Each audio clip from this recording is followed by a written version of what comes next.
Assalamualaikum warahmatullahi wabarakatuh.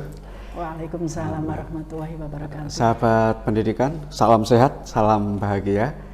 Kali ini kita akan berbincang seputar implementasi profil pelajar Pancasila. Nah, untuk membahas lebih jauh telah hadir sebagai narasumber Ibu Nunuk Sri Hadjanti, SPD MPD. Sehat Ibu nggih? Alhamdulillah. Sehat, Pak.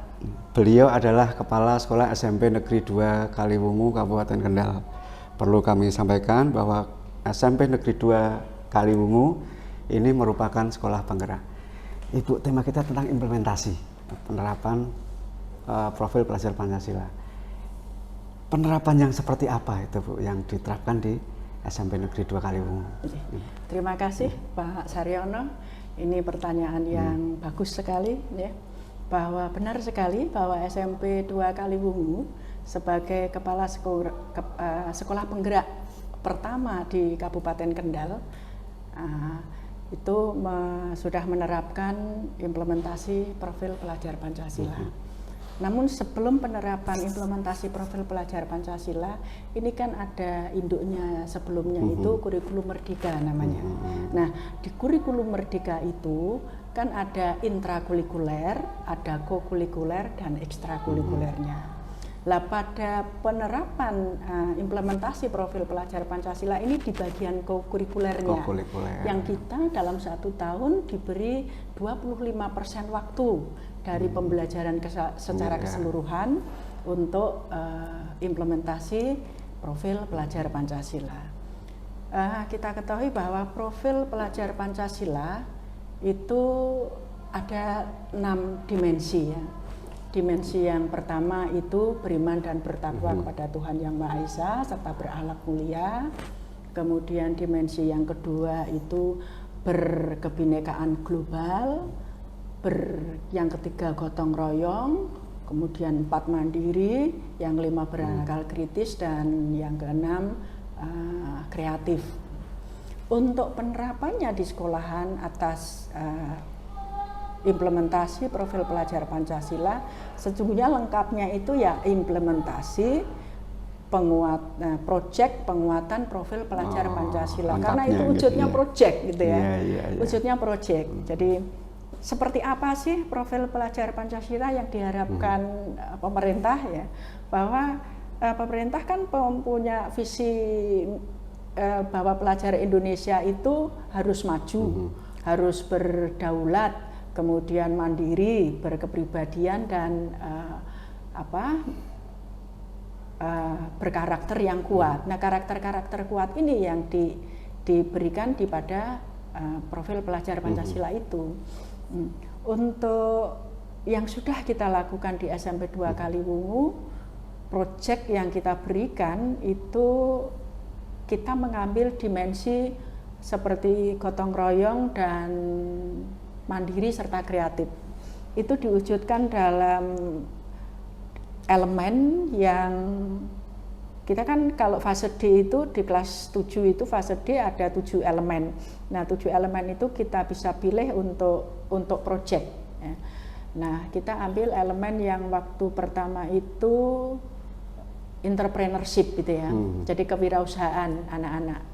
Jadi bagaimana anak diajarkan untuk mengolah sampah di sini, yang sampah-sampah itu diolah menjadi sesuatu yang punya nilai lebih dan punya nilai jual yang berarti gitu ya.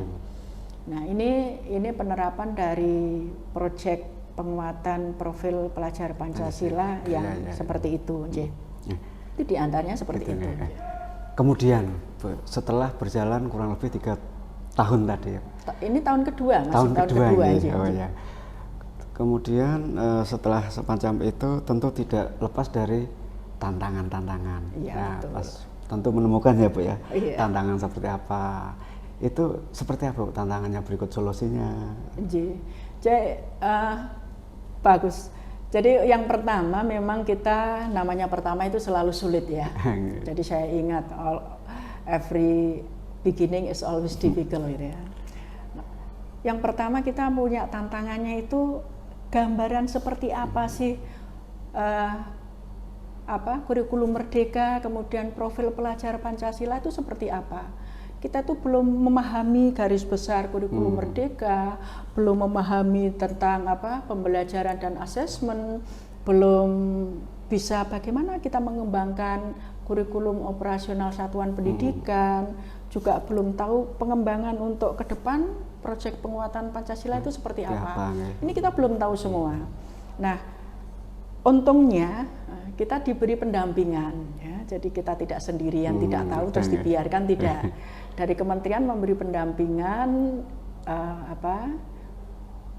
namanya itu pendampingan seperti, tapi waktu itu karena masih pandemi pendampingannya daring selama 10 hari. Semua pendampingan itu ya seputar bagaimana kita melaksanakan dan mengimplementasikan kurikulum merdeka dan penguatan profil pelajar Pancasila di sekolah.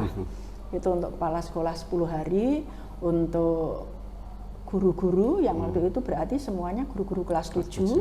Yang guru kelas 7 itu dibentuk menjadi komite pembelajar, itu didampingi 10 hari untuk mengimplementasikan. Karena di situ banyak materi, banyak tugas-tugas dan banyak praktek yang harus kita jalankan.